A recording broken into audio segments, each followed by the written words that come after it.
अरे औकात की बात हमसे मत कर बेटा, अरे औकात की बात हमसे मत कर बेटा। जिस दिन सामना हुआ ना हस्ती मिटा देंगे, खुली बात है। मत टकरावे शेरों से तेरो घर शमशान बना ही देंगे। कि जो लोग कहते हैं कि हमारा इतिहास गूगल में ढूंढ लो, गूगल क्या बता पाएगा। गूगल तो आज है और तेरा अंश से लेकर वंश भी होगा, तब से धरती पर गड़रियों का राज है, खुली बात है। सगोडो चलेला खली पाल के चलाना, नया थोड़ी बातें सभे जाने ला जमाना। अरे तुम कुत्ते भी भौंक लो और लगा लो दम, अरे तुम कुत्ते भी भौंक लो और लगा लो दम, लेकिन मरने के सिवा कोई रास्ता नहीं बचेगा जब फेस टू फेस सामने होंगे हम, खुली बात है।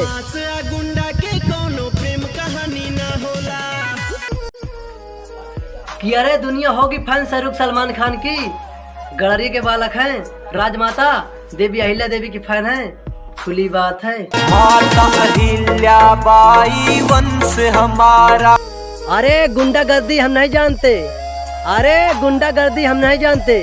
जिस दिन लपेटे में आ गए ना, कोई समाचार लेने भी नहीं आएगा, खुली बात है।